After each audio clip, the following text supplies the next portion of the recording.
El proyecto fallido de la planta regasificadora en Puntas de Sayago, que iba a ser una de las obras más importantes del gobierno de José Mujica, ha sido este mes un tema candente en el debate político.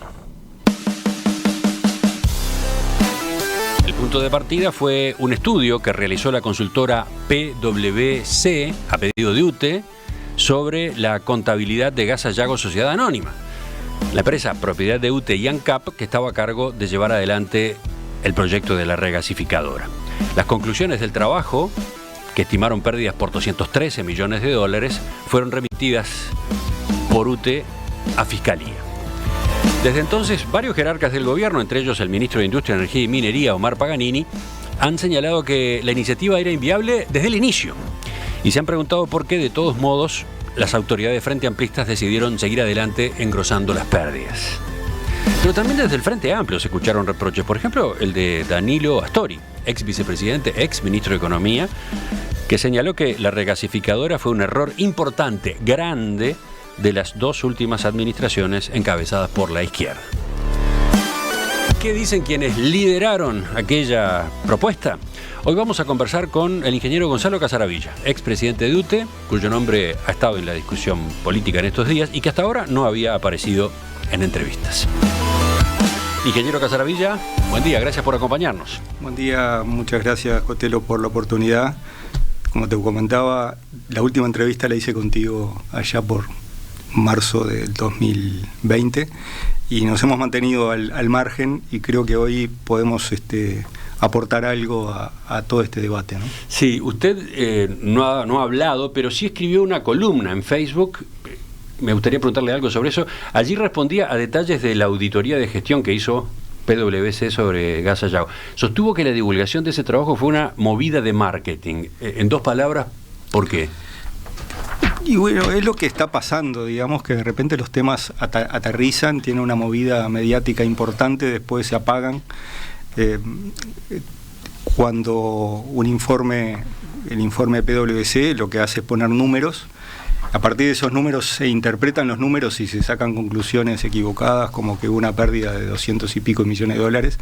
Entonces uno tiene que, de alguna forma, clarificar el panorama y decir, bueno, muchachos, no se crean todo lo que escuchan, analicemos un poco, incluso a la luz del propio informe de PwC uno puede sacar conclusiones de que la pérdida, y yo coincido, es un proyecto fallido, creo que es una buena definición, termina dando pérdidas, eso es correcto, pero lejos de ser esos millones de dólares que se hablan.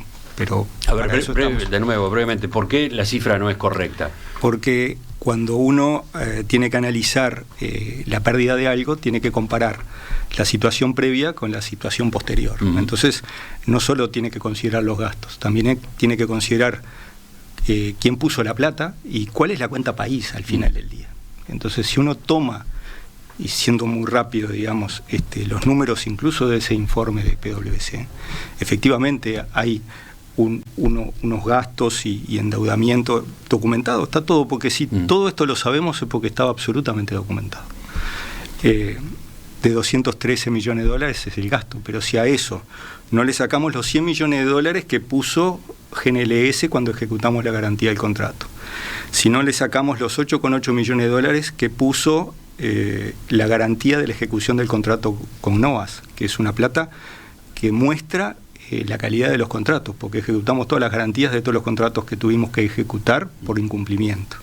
Si le sacamos como 51 millones de dólares de cosas que están ahí arriba de la mesa, porque cuando Gas Sayago, por ejemplo, pagó 27 millones de dólares de impuestos, porque cuando cobramos la garantía de 100 millones de dólares, el impuesto a la ganancia no lo cobró el Estado y aportamos 27 millones de dólares. Con esa plata se construyeron escuelas. Era plata dulce que entró en la cuenta país, que en realidad la terminó poniendo y financiando, si se quiere, la garantía, y uno lo tiene que sacar. Eso es plata que quedó y está ahí arriba de la mesa. Tenemos que sacarle 20 millones de dólares de infraestructura que quedó en Punta Sayago, que eso uno va y lo ve, antes no había nada, eran unos pastos, y hay un muelle, hay galpones, hay cosas. Hay unos pilotes que hay que sacar también. Los pilotes es mar adentro, pero digamos, en la punta Sayago hay cosas que valen por lo menos 20. En realidad la cuenta contable es 25, pero ponele que 20 millones de dólares, y es la cuenta que informamos en el 2017 en el Parlamento, en la comisión investigadora. Si a eso...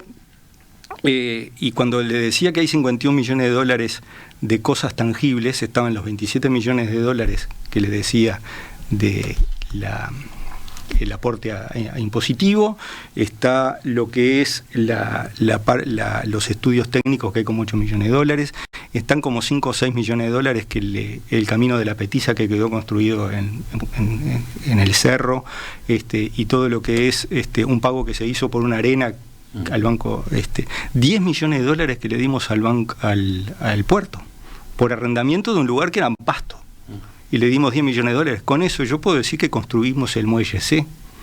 Entonces toda esa cuenta, cuando uno hace la cuenta y le saca el 213, 100, menos 8,8, menos 20, menos 51, menos algunos otros aportes, me da un negativo de 33 millones de dólares. Y después queda ver, digamos, qué pasa con los juicios. Y eso puede ser 13 para arriba o 15 para abajo. Entonces eso hace que al final la eventual pérdida, dirimido todo esto a febrero de este año, porque puede haber algún gasto menor, pero eso no va a cambiar mucho las cosas, puede andar entre perder 20 o perder 48. ¿Tá? ¿Ese es el número para ustedes? Ese es el número que además lo dejé documentado hace un año y pico, cuando me fui de UTE, en una constancia de actas, que retomaba lo que informé en el Parlamento en el 2017. O sea que, digamos, hay una serie de documentos que documentan, digamos, cómo llevábamos, digamos, los números para ver de qué estamos hablando, ¿no? Ahí estoy haciendo las cuentas desde el punto de vista del Estado, digamos, ¿no? Del país, teniendo sí, en cuenta del Estado. Que el Estado puso 113 millones de dólares. Sí, correcto. ¿Qué pasó con esos 113? Pero también, claro, se puede decir que Gas Sayago tiró, dilapidó, gastó 213, porque los 100 que entraron de la ejecución de la garantía también se terminaron gastando, ¿no? Pero pudieron haberse utilizado en ese momento, haber cortado en ese momento el proyecto Gas Sayago y tener entonces ese dinero disponible y no seguir gastando. Mire, esa es una interesante pregunta, pero en realidad lo que pasa es que hay que separar, lo difícil de esto es, hay que separar y hay que hacer algún modelo para poder explicar las cosas. Y yo, para poder hablar de esto, me parece que una contribución es decir, bueno, mira, hay cosas que son del pasado, previos a Gas Sayago, ¿no? Entonces, esas también son parte, porque tienen que ver con la motivación de tener gas. ¿Tá? Después estuvo lo que fue todo el proyecto de Gas Sayago a partir del 2010, que fue un proyecto multipartidario, y ahí se tomaron un montón de decisiones hasta el 2013, o sea que tuvieron consecuencias hasta que ejecutamos el contrato de GNLS, los 100 millones de dólares. Ahí la cuenta daría un resultado. Pero efectivamente, y yo hasta coincido con Astori, que no supimos poner el freno a mano eventualmente, y podemos decir por qué no pusimos el freno a mano. Y ahí sí, hubo 4 años más, que es lo que llamamos el reposicionamiento, que fue desde el año 2016 al 2019, en el cual también podemos hablar. Entonces, si analizamos los números, estos números que acabo de decir, de que el saldo termina dando o 20 negativo o 48 negativo, números todos muy grandes, pero hay que relativizarlo a los números de UTE. El cambio de la matriz eléctrica, que también lo hicimos y fue una decisión multipartidaria y lo hicimos en equipo, generó un ahorro para el país de 10 millones de dólares por semana, y eso en la continuidad del tiempo. Entonces, cuando hablamos de los números, ahora estamos exportando energía a Brasil, estamos ganando $1 millón por día por lo que estamos exportando a Brasil. Entonces, los números de UTE, la energía, son tan grandes que están fuera de la escala humana. Nosotros no nos acostumbramos. Entonces, cuando decimos que perdimos 20, son 20 días de exportación de otras inversiones que hicimos y están dando resultado económico. Entonces, todo hay que verlo en contexto. Entonces, le decía que tenemos el pasado, el Gas Sayago multipartidario, después tenemos el reposicionamiento, en el cual ahí el multipartidario se cayó, se quebró, digamos, el apoyo multipartidario, pero si hacemos todos esos números, en el periodo que tiene que ver con la parte del reposicionamiento, la inversión que hicimos, y yo defiendo que fue una inversión porque estaba fundamentado ese gasto que incurrimos es del orden de 16 millones de dólares. En esa cuenta, digamos, todo lo demás, todos los otros números están asociados con el proyecto multipartidario fallido de la regasificadora. Vamos a tratar de ordenar todo este proceso con una serie de preguntas desde que empezó hasta ahora, hasta probablemente estos mismos meses o fines del 2019. Seguimos en diálogo con el ingeniero Gonzalo Casaravilla, expresidente de UTE en el periodo 2010-2020. Primero, creo que está importante definir algunas cosas, ¿no? ¿Qué es una regasificadora? Estamos hablando todo el tiempo de regasificadora. Primero es una planta regasificadora, ¿no? Corríjame, es una planta ubicada en un puerto que produce gas natural a partir de gas licuado de petróleo que llega por mar, ¿no? Correcto. Correcto. Eso es una planta regasificadora. Segunda pregunta, pero esta es para usted. ¿Por qué se necesitaba una regasificadora en Uruguay? ¿Cuál era la idea?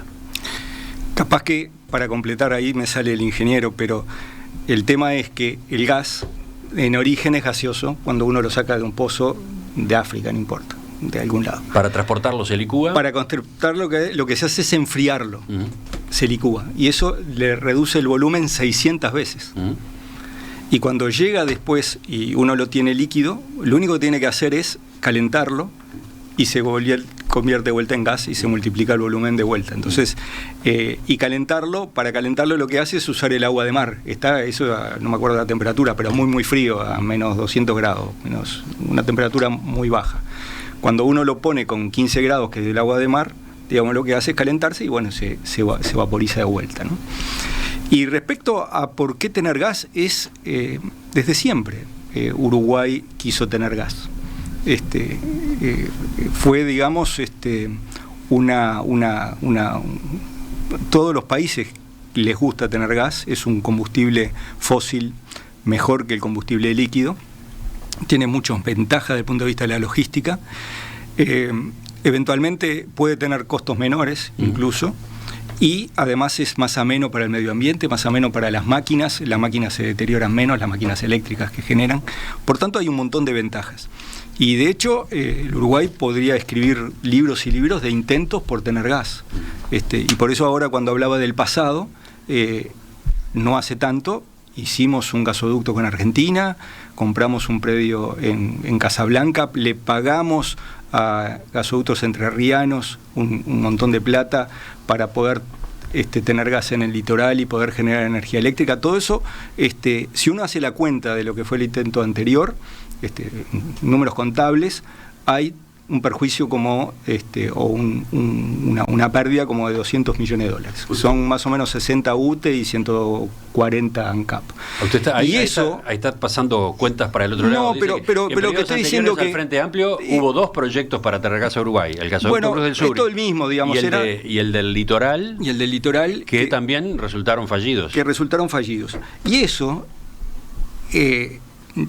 ¿por qué era importante buscar esa alternativa? Porque era importante el beneficio de tener gas. Porque cuando uno analiza la pérdida de algo, tiene que decir por qué es que incurrió el país en esa inversión. Y el tema son los beneficios. Entonces, en ese momento existían beneficios, se tomaron ciertas decisiones, esos beneficios no se realizaron.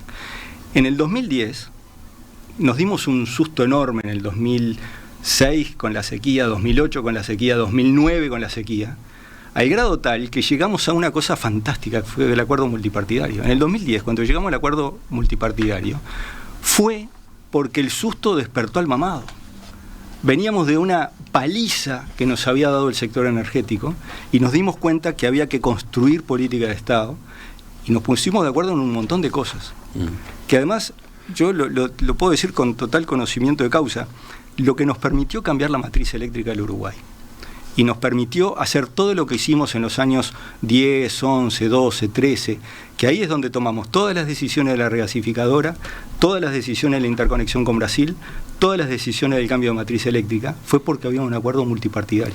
Y pudimos trabajar en equipo. El acuerdo multipartidario no era directo para la regasificadora. Era, ¿no?, la incorporación de gas. Culminar los estudios necesarios y tomar decisiones que permitan incrementar la participación del gas natural en la matriz energética de manera robusta y a un precio razonable. 2 puntos. planta regasificadora y o nuevo gasoducto dedicado mediante inversiones mixtas. Perfecto. ¿Y qué siquiera se jugaban en el acuerdo multipartidario por el proyecto regasificadora? Bien, eso fue firmado en febrero del 2010. Sí.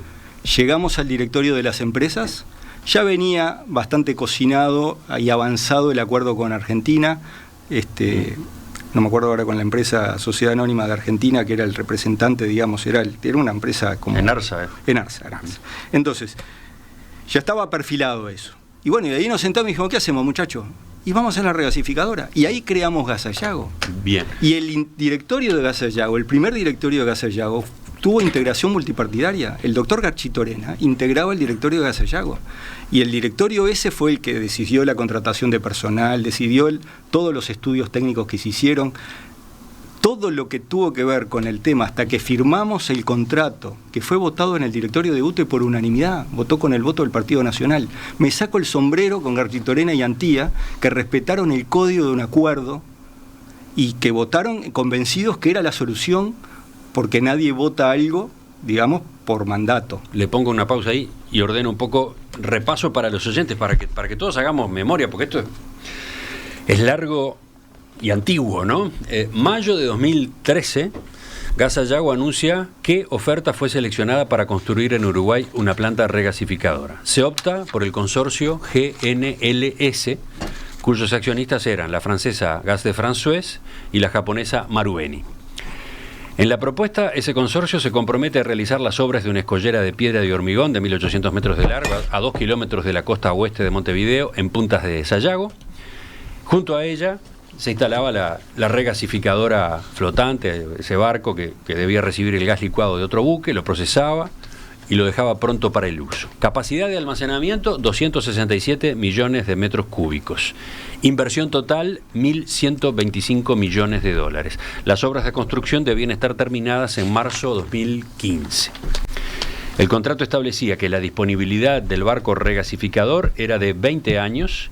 En ese plazo el contratista recuperaba la inversión con un canon pagado por el Estado. Ese canon se cobraba a cambio de la gasificación de 10 millones de metros cúbicos de gas por día, independientemente de si se consumía o no la totalidad de ese volumen.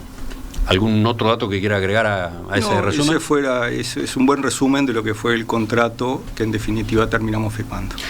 El miércoles pasado, cuando compareció en comisión del Senado, el ministro de Industria y Energía, Omar Paganini, aseguró que en la auditoría de gestión que elaboró PwC aparecen con claridad las falencias del proyecto y como ejemplo citó la falta de aprobación formal de estudios de factibilidad y planteó esta como una de las preguntas. ¿Por qué se decide por parte de los directorios de ANCAP y UTE de la época avanzar arbitrariamente con el proyecto sin aprobar un estudio de factibilidad completo que incluyera la sensibilidad al riesgo? ¿Qué contesta usted? Mire, con el diario del lunes, y con todo el respeto que me merece el diario del lunes y lo que hablan de cosas que a la vista de tener los hechos, ¿no? Es muy fácil hacer análisis y ese es el karma de los planificadores. Yo me dedico a la planificación energética desde hace muchos años y siempre después uno tiene que someterse al diario del lunes. Pero la verdad es que en su momento el acuerdo multipartidario y como yo le decía, todos, con los mejores informes técnicos, con los mejores técnicos que hicieron los mejores estudios que tuvimos a la vista, tomamos decisiones. Porque la decisión de los directores siempre tiene que ser fundada en información objetiva, en general informes técnicos. Yo puedo coincidir que puede haber formas diferentes de hacer estudios de factibilidad. ¿No había un estudio de factibilidad completo? A ver, hubo miles de estudios de factibilidad. Hay miles de estudios, miles no, es una exageración, pero hubo muchísimos estudios durante mucho tiempo que mostraban la factibilidad. Y de hecho, cuando finalmente tomamos la decisión los directorios, teníamos informes técnicos que mostraban la factibilidad. En el caso del sector eléctrico era un empate, pero en el caso país había un beneficio y por eso es que seguimos adelante.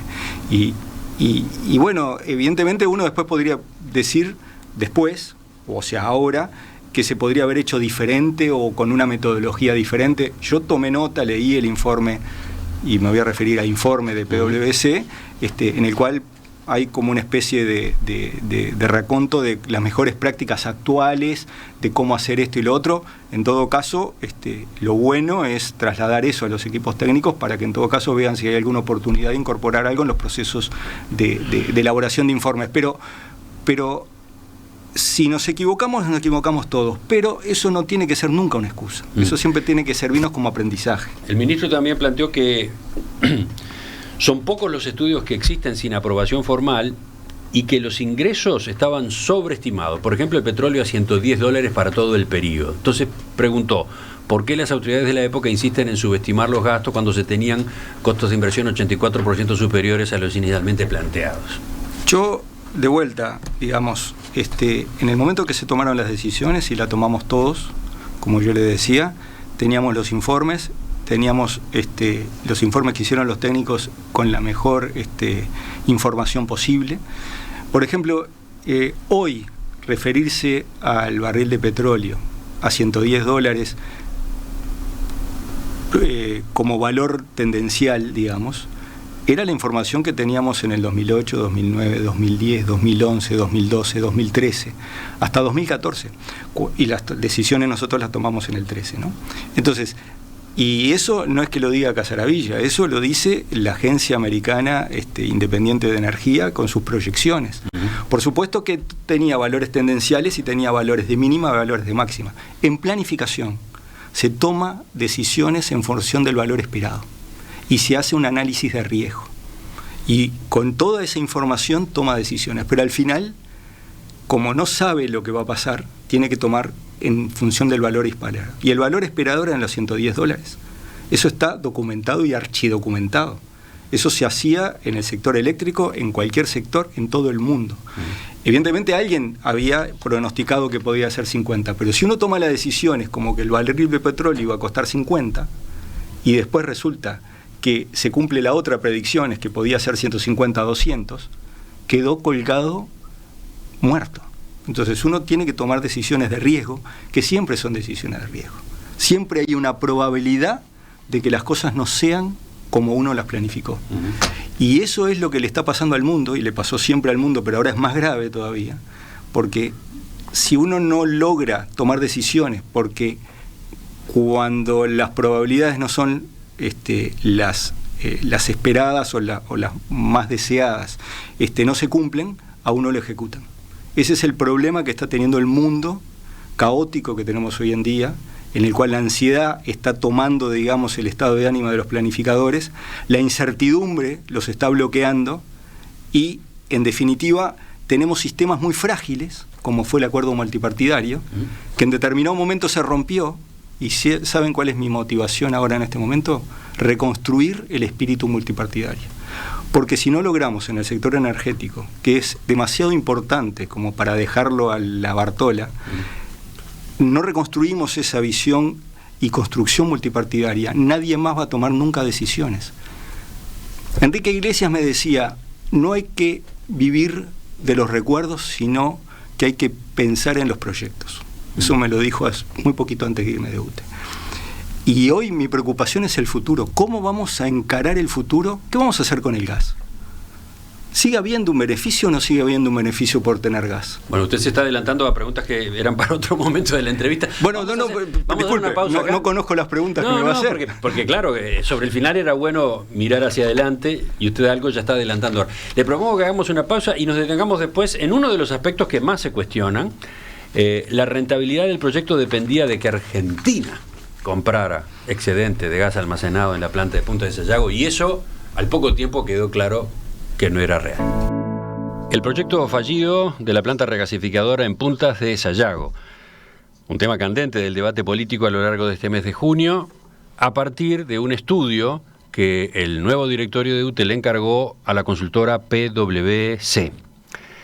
Desde entonces, el oficialismo denuncia que la iniciativa era inviable desde el arranque mismo, pero también se han escuchado reproches provenientes del Frente Amplio, por ejemplo, del ex ministro de Economía Danilo Astori. ¿Qué dicen quienes estuvieron al frente de aquel proyecto? Bueno, hoy estamos conversando con el ingeniero Gonzalo Casaravilla, magíster en Ingeniería Eléctrica, doctor en Ingeniería, que fue presidente del directorio de UTE entre 2010 y 2020. presenta Té Canarias, el té que tenés siempre cerca. Ingeniero Casaravilla, uno de los aspectos que más se cuestionan es que la rentabilidad del proyecto de la planta regasificadora dependía de que Argentina comprara excedente de gas almacenado allí en Punta de Sayago. Hay cuestionamientos por eso desde el gobierno y también desde el Frente Amplio. Yo citaba recién, Astori hizo una autocrítica por este punto en específico, dijo que la regasificadora fue un error grande, importante de las administraciones frente amplistas. Fue en una entrevista hace pocos días en Buscadores, señaló: con el cambio de la matriz energética, que entre otras cosas transformó al Uruguay en exportador de energía eléctrica y a nuestro vecino Argentina en cliente de nuestra energía eléctrica, hicimos una regasificadora para venderle gas a la Argentina que no tenía ningún sentido, y agregó: ni siquiera supimos parar a tiempo un proyecto que ya nació desde el principio, en un proyecto que no tenía lugar en la práctica, no tenía realidad, no tenía futuro.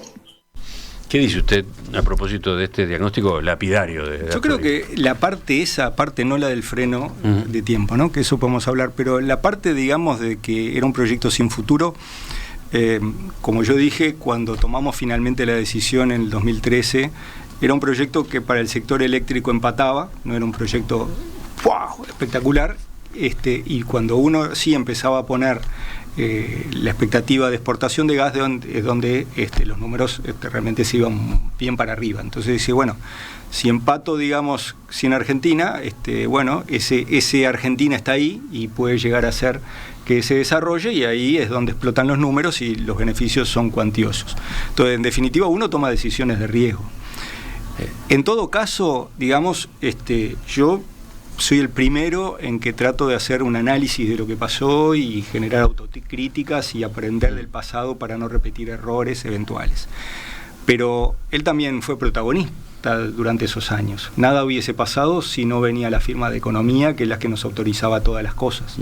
La garantía soberana la otorgó el MEF, que es la que nos permitió tener el contrato firmado. O sea que hubo, entonces, en todo caso... ese era el periodo Mujica. En ese momento Astori era vicepresidente, ¿no? Sí, pero todo, digamos, terminaba pasando por economía.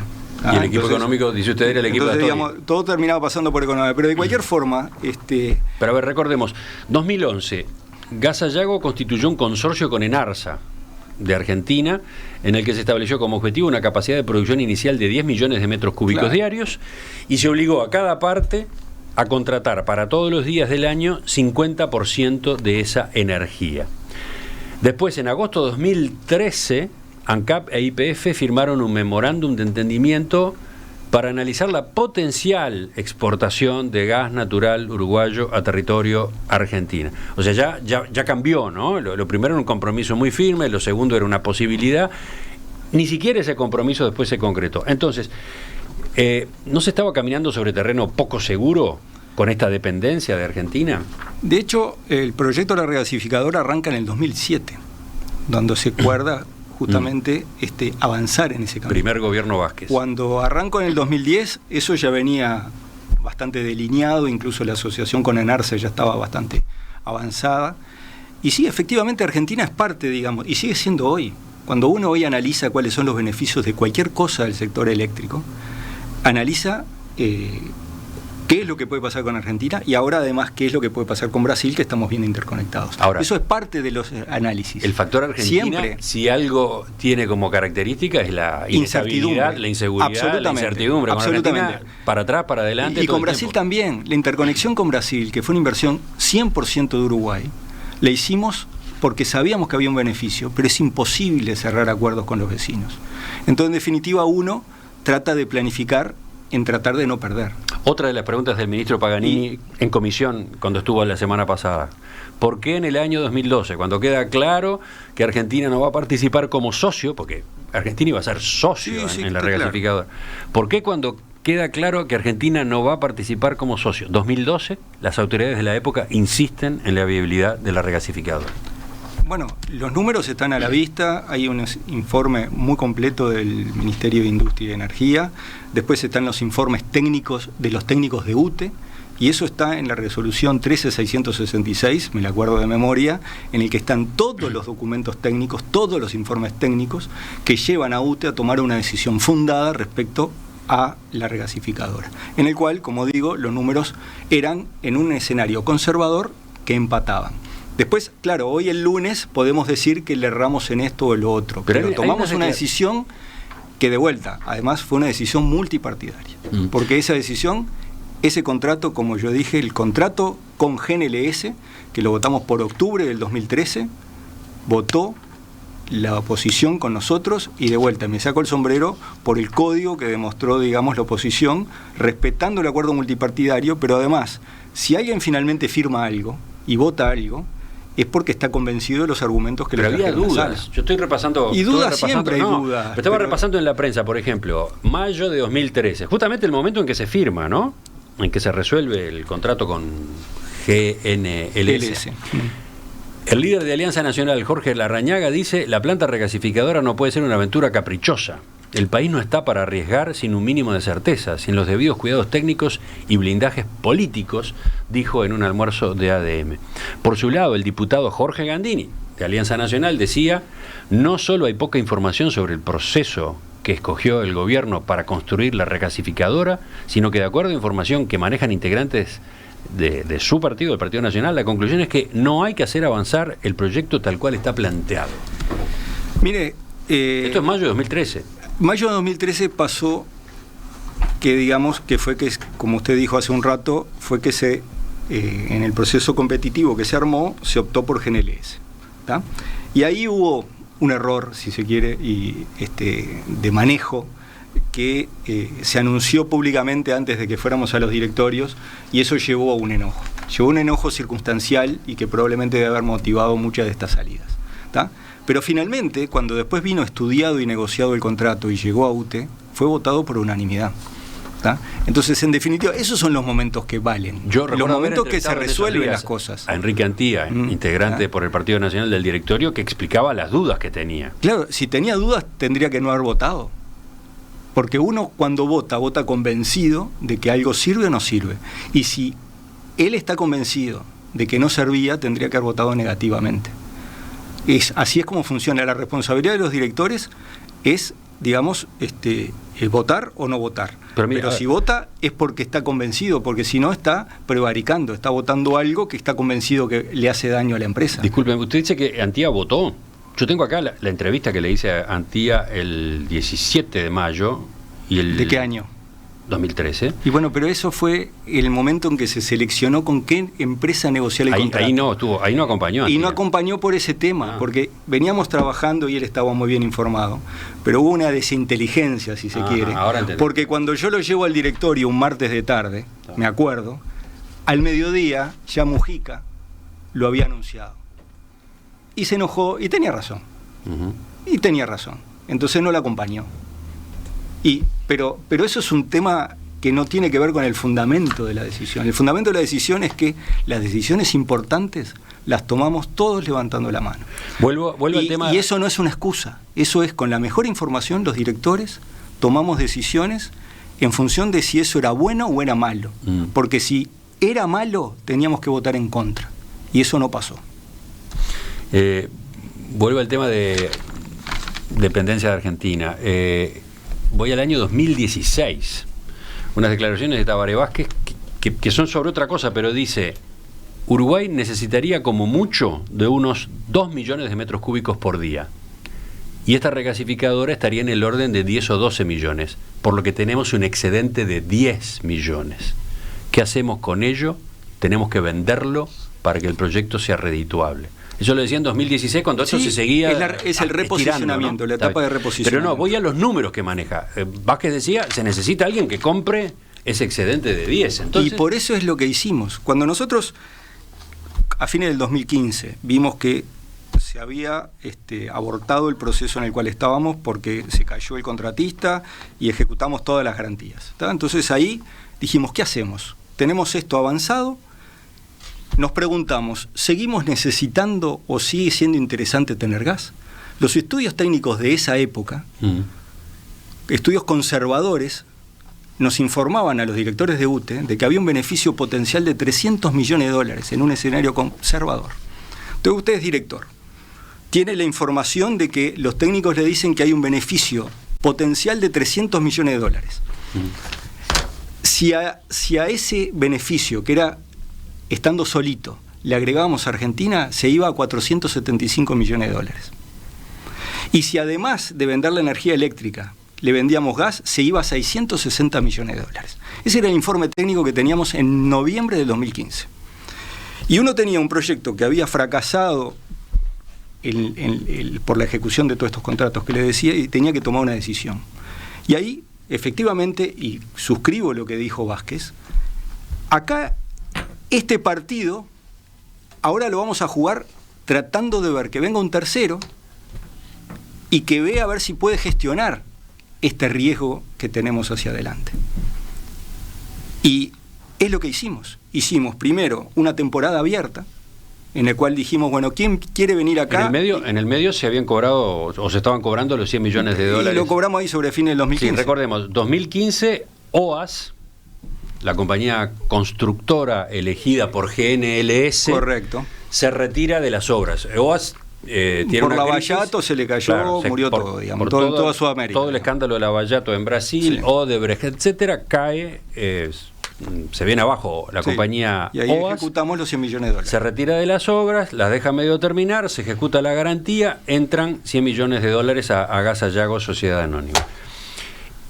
Ahí es donde está otra de las preguntas, la de Paganini, por ejemplo. Y la de Astori también. ¿Por qué no pusimos el freno a mano? ¿Por qué cuando finalmente se decide rescindir el contrato con GNLS no se opta también por terminar el proyecto, por cerrar Gas Sayago? Y es lo que le estoy explicando. En ese momento, a principios del 2016, teníamos arriba de la mesa que nos decían cuál era el beneficio, ¿tá? Incluso ese beneficio de $300 millones suponía el pagar $1,5 por millón de BTU, no se entiende nada de lo que estoy diciendo, pero en definitiva incluía el haber pagado el servicio de regasificación, un valor razonable, o sea que era un beneficio genuino, digamos, en la medida que hubiera gas, incluso ininterrumpible, o sea que el 90% del tiempo estuviera, pero un 10% dijera, mira, no hay.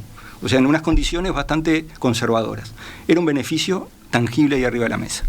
Y ahí lo que dijimos, esto funcionaría si logramos alguien que se encargue en definitiva de correr estos riesgos, que los números 3 años antes eran mucho mejores. Se había deteriorado el mundo, ahora los números eran peores que hacía 3 años. ¿Cuál iba a ser el destino? Y ahí el destino del gas, le estoy diciendo que el sector eléctrico, si tuviera gas en esas condiciones medio interrumpible, tenía un beneficio de $300 millones.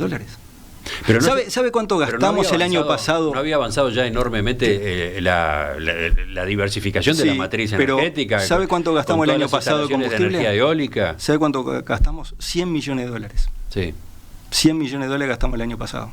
Este año sí. Pese a los aerogeneradores, claro, pese a la biomasa. Pero es que está en el diseño. El año pasado hubo seca, gastamos $100 millones. Este año estamos exportando, va a haber como $140 millones. Si tuviéramos gas, serían la mitad los números, a un precio competitivo del gas. O sea, yo lo que le estoy diciendo es que incluso si tuviéramos gas a precios competitivos y alguien se encargara del servicio de regasificación porque está haciendo un negocio asociado con Argentina, supongamos que eso fuera el escenario, tendríamos un beneficio tangible. Entonces dijimos en el 2016, ok, tenemos arriba la mesa de que si hubiera gas en estas condiciones bien conservadoras, hay un beneficio. Si además alguien está tratando de hacer el negocio con Argentina, hay mucho más.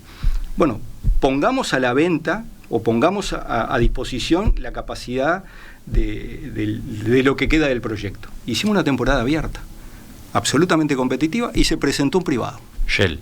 Se presentó Shell. Y yo puedo aceptar que me digan que no hicimos un buen análisis de situación. Shell habrá hecho su propio análisis. Y Shell, digamos, eso nos llevó, que es verdad que vino uno solo, pero no era uno cualquiera, era uno que tenía activos energéticos en Argentina. Era un actor de la zona, muchos activos energéticos. Era propietario de un pedazo grande de Vaca Muerta, ¿tá? Y de varios activos de petróleo en Argentina. Pues Vaca Muerta es un yacimiento. Es un yacimiento de gas en Argentina, de gas y petróleo. Bueno, entonces, En ese contexto, ahí Shell nos plantea diferentes formas de negocio. Nosotros estamos negociando con Shell y con otros proveedores la compra de gas, y en ese negocio, al final, Shell dice: yo veo un negocio acá. Podemos decirle que nosotros nos equivocamos. En todo caso, nos equivocamos varios, porque Shell puso $1 millón. Supongo que ahora le estará explicando a los accionistas por qué lo hizo, pero seguramente algo veía. O sea, tan solo en el mundo no estábamos, porque algo veía. Puso $1 millón en la cuenta país. Yo no lo comenté hoy, pero hay $1 millón que yo lo resto, porque de la plata que gastamos, que después vinieron ingresos y el resultado es ese que hoy les dije, hay $1 millón que puso un privado en el momento en que estamos viendo qué hacíamos. ¿Tá? Finalmente Shell, en marzo del 2018, dice: hasta aquí llegué. No hubo forma de lograr la autorización de la exportación de gas en Argentina, que era lo que buscaba lograr, y eso le permitía saber que si ponía una planta regasificadora iba a tener una libertad de movimiento como para comprar y vender gas en la región, y se bajó del cargo. Y ahí dijimos: bueno, mira, empezamos a reposicionar drásticamente Gas Sayago, empezamos a despedir personal, negociamos con el personal todo un sistema de reposicionamiento que llevaba al cierre total de Gas Sayago. Y en el interín además pusimos a la venta las acciones. Y cuando finalmente, en el 2019, nadie se presentó a la licitación de las acciones, cerramos Gas Sayago. Ese es el cuento, no hay otro cuento. Claro, pero la apuesta por Shell, o mejor dicho, por esa apertura en busca de un socio, y en un proceso en el cual la única que apareció fue Shell, también fue fallida. Y bueno, y yo le pregunto a usted, ¿cuál sería la pregunta hoy? Y eso implicó que siguiera Gas Sayago funcionando con todos sus gastos anuales, claro, que ¿cuánto eran? Del orden de más de $3 millones, simplemente por existir, digamos, ¿no? Por esos 4 años, sí.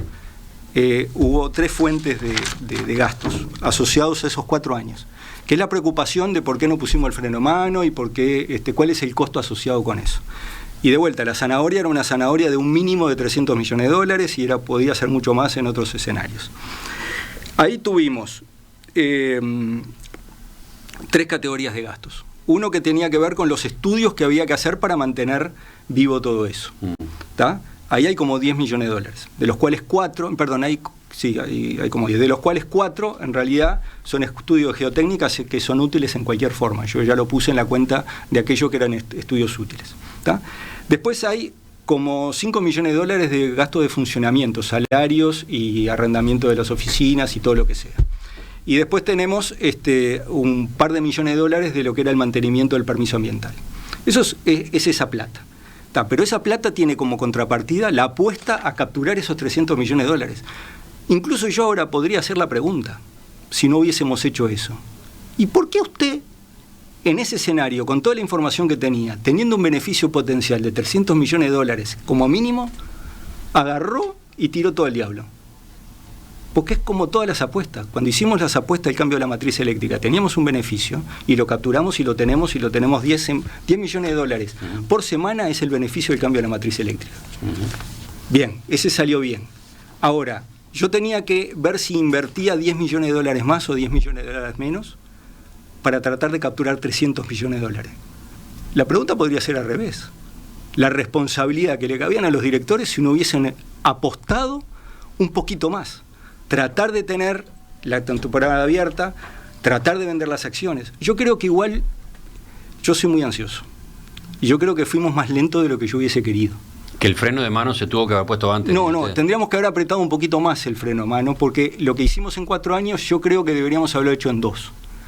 Pero es verdad que era muy complejo, digamos, porque la intervención de un privado, Shell tenía sus tiempos, nosotros teníamos nuestros propios tiempos, y además había un tiempo natural en lo que es desactivar un proyecto que tenía muchas infraestructuras, que había que incluso mantener en estado y hacer la transferencia hacia UTI y ANCAP. O sea, fue un proceso muy complejo que dedicó muchas horas para lograr desarticular un proyecto que, créanme, me creerán o no me crean, pero el proyecto de la regasificadora fue un proyecto muy complejo, multidisciplinario, con muchos actores involucrados, requirió muchísimo trabajo de coordinación, es de lo más complejo que me enfrenté a lo largo de la vida profesional y de lo que he visto, y para lo cual, como yo le decía con mi compañero de toda la ruta, que fue el ingeniero Brioso, nosotros acá no podemos errarle y tenemos que por lo menos poner lo mejor que tengamos de nosotros y el mejor personal para poder sacar adelante esto ahí a flote.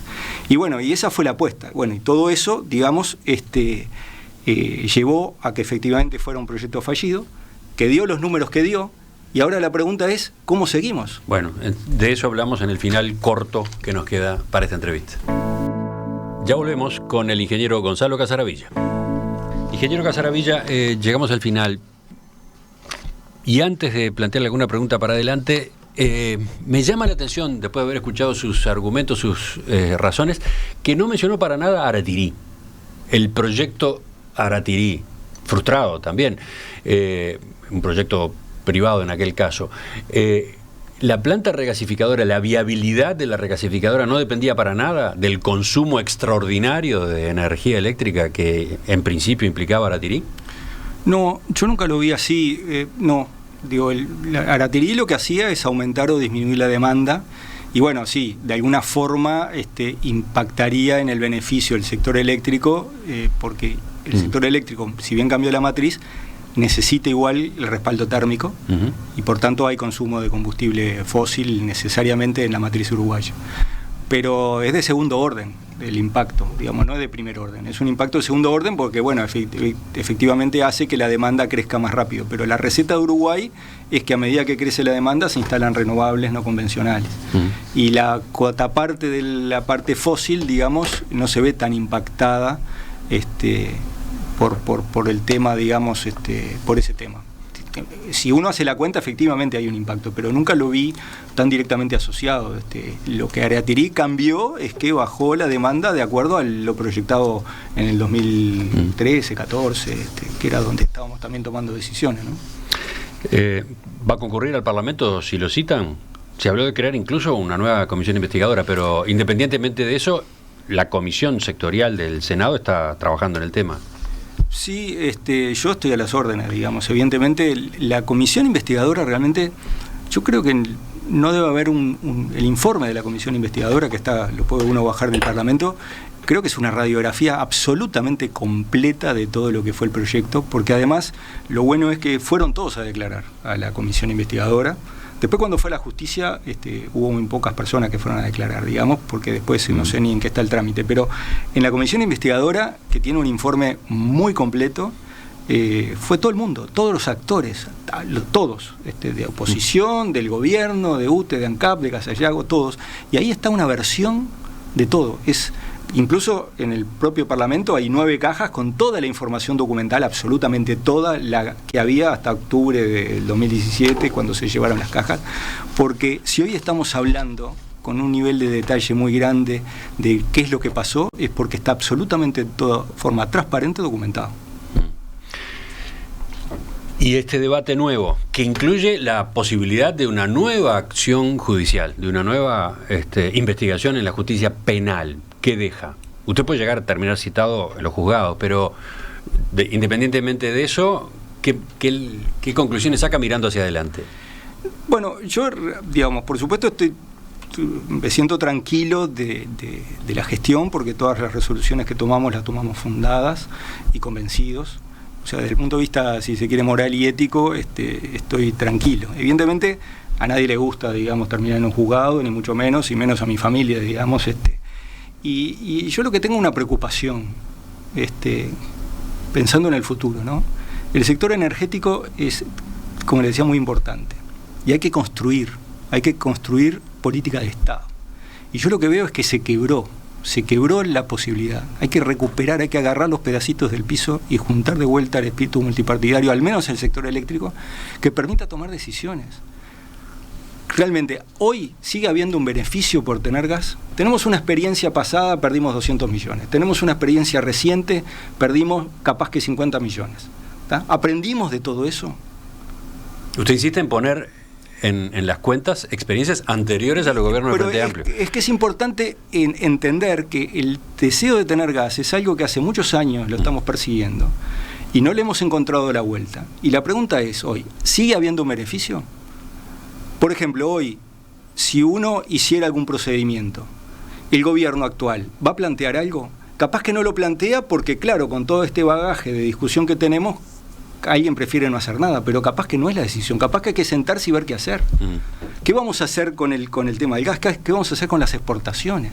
Hay que construir política de Estado también, y hay que tomar decisiones, y esas decisiones son decisiones de riesgo. O sea, y el que tiene que tomar la decisión... Exportaciones de energía. Claro, el que tiene que hoy tomar la decisión, tiene que estar pensando que capaz que porque después el diario del lunes hace que alguna de las hipótesis que tomó fue equivocada, va a terminar en un juzgado. Yo creo que estamos destruyendo la gestión pública. Yo creo, tengo la sensación, porque está muy complejo en un sector que tiene que tomar hipótesis para desarrollar inversiones y que son de largo plazo, digamos, el que toma las decisiones tengan que estar elucubrando a ver, no tomar la mejor decisión con la mano en el corazón, sino la decisión que lo pone a cubierto de eventualmente terminar en un juzgado. Estamos en un problema. Y yo, por supuesto, a las órdenes en lo que sea, pero me siento más con ganas de construir a futuro para tratar de recuperar ese espíritu multipartidario en el sector energético. Yo me dedico a la planificación en la universidad, a la planificación energética. Hasta los 70 años que me echen de la universidad espero seguir trabajando en estas cosas y creo que hay muchísimos millones de dólares atrás de eso que pueden beneficiar a todos los uruguayos. Ingeniero Gonzalo Casaravilla, le agradezco su presencia esta mañana. Volvemos a conversar. Este tema no se agota acá, claramente. A las órdenes. Ya seguimos, viene la tertulia de este miércoles.